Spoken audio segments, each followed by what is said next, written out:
Bing, bing, wahoo. Yep.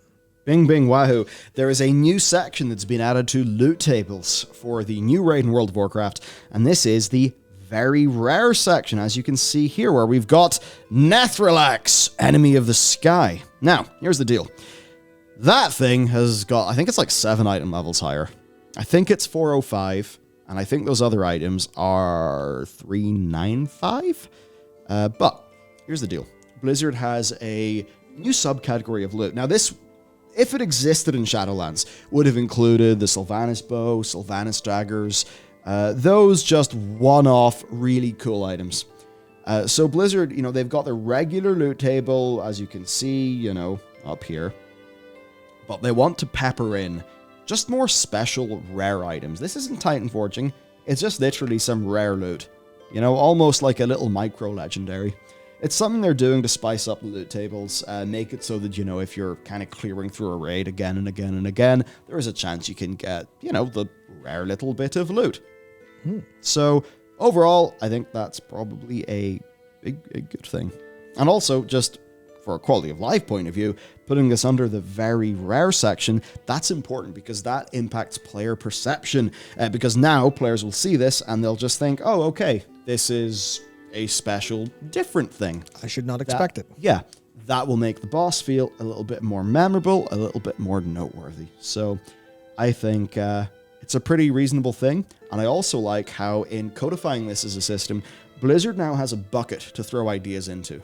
Yeah. If they just have an idea for, and there's a few other ones, right? There's like some rings that have got a fire effect.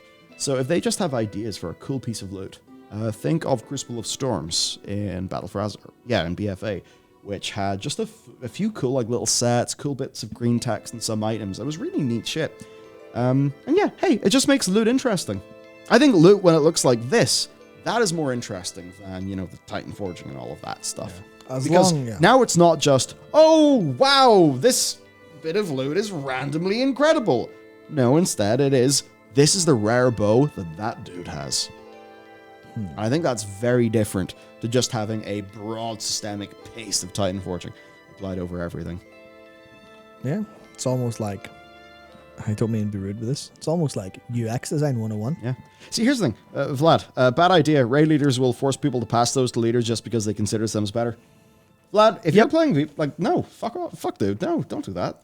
Yeah, that's going to happen, and that's where you say, fuck you, raid leader, I'm going to play someone else. Yeah, you just say, suck my dick, you bastard. There you go. You could just say that or whatever. Because here's the thing, it's not Master Looter anymore. They cannot force you to trade something. Yep.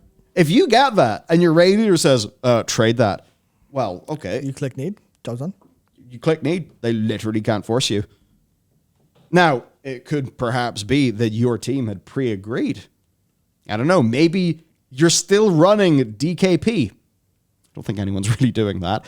But, if someone is just being a total cunt, fuck them, dude. Yeah. That's actually the thing. And, maybe this is just the thing. People need to stop, fucking being so fucking beta with social shit. If someone's being a cunt, tell them to fuck off, man. If all these people are like, oh, we can't do this. We can't do this because a raid leader might be mean. If your raid leader's mean, get a different fucking raid leader. Because if a raid leader is a turbo cunt all the fucking time and they drive their raiders away, well, now the raid leader doesn't have any raiders, right? You're probably in a shitty guild. It is not oral. Okay. Some think it is, but I don't think it is. I think it's a bad idea to say that it's Blizzard's responsibility to provide the tools to protect you from people like that in an MMO. I think it's they should have tools for you to deal with them after the fact, but it's not for them to protect you from this actually happening, because that's like sheltering experience. And you don't want that to happen. Philosophically in your game, you want to have a whole wide array of good and bad experiences. Yeah. And then you go, well, be a big boy and deal with conflict. So it's only online. It's an MMO. Yeah, that's the ultimate thing about an MMO. Well, what was it Tyler the Creator said? Yeah. Just close your eyes and walk Put away. your fucking phone down, bro. Yeah. I mean, there are realities to it where, Yes. you're in a social in-group that's a very real social in-group, and someone's like, someone's threatening your place in that social in-group for loot. That case, Yeah. Probably not an important social in-group if the raid leader's acting like It that. could be, and the raid leader is one of the is the outlying element. That could be true, where you could be there with all your mates, but then you have to organize a way to get all your mates out. So basically. here is my advice. When this happens, you got your bow. I want you to pull your phone out, hit the video record button, point it at your screen, and just go like this. As you right-click on the item. Then send that to your computer, upload it to Catbox, and put that link into your raid chat. Yeah. And just type in, "Suck my dick, you bastard." But don't type that in game because you'll get banned. Balls. Yeah. Just say, "You nasty fellow. Yes. Gosh darn you." Yes. Say. Send them the video. Yeah. Just say, "Sorry, this loot is mine according to the game systems. Have a good day. Goodbye." And then put 7 smiley faces at the end. Oh, that yeah. Because that's the thing I really like. I really like that. There's no matter how you look at it, there is no customer support rep and no AI chat reading bot is going to know how passive aggressive and sarcastic you are. So that's the new tool online. You can't just call people actual bad things. You have to call them very nice things and add an upside down face. Yeah, and Blizzard in no way could ever ban you for that, because after a game of Overwatch 2, if you type in easy, or like if you do any, like BM, like Overwatch has just this like default text that's just like, "I am very sad and angry." So Overwatch will literally roast you if you try to be BM. So that, yes, should be like, what is it that they say when they don't want to say Jesus in America? I don't know. Or is there, they say Jesus H Christ. I've never understood why there's a H. I think it's because they want to make it like a different dude, so that it's like technically not blasphemy. And it's like, we all know what you're doing. Yeah. But I guess the point there I'd say is, it's okay to be a self-advocate. And that's a very good way to put it. A self-advocate. Yeah. Be a self-advocate. Like, if people are not treating you well, don't seethe. Like, don't just sit there and feel oppressed and feel like the fucking weight of them is on you, right? Don't do that. Just be a self-advocate. Fight back. You can, fight back. You can actually just find a better group of people. As long as you have all properly agreed to the loot rules beforehand, none of this should ever be a problem. And I guess this is what's always ticked me off about the whole, like, but one person could be a dickhead in the game. Therefore, we have to make this the Fisher-Price version of the game system. Oh, no. Where no bad thought, not a single bad thing can possibly happen. Right? Like, it's almost the same overly protective, bizarre thinking that Blizzard had whenever... remember Battle for Azeroth, when for PvP gearing?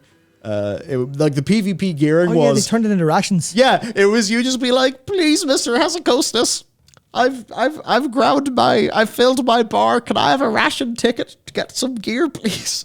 Because they didn't trust you with just getting conquest points and purchasing the bit of gear that you wanted, depending on your own, personal situation. They just decided, well, if there would be an optimal way to purchase gear, how about we just give you a piece of gear every week preset? And that's just like that I'd almost call it like nanny state game design, which I think if you do that way too much, I think you just create like a weird thing where players are thinking, a very entitled sort of entitled thing. So yeah, basically, I know it was like a little bit of a rant, but I really think that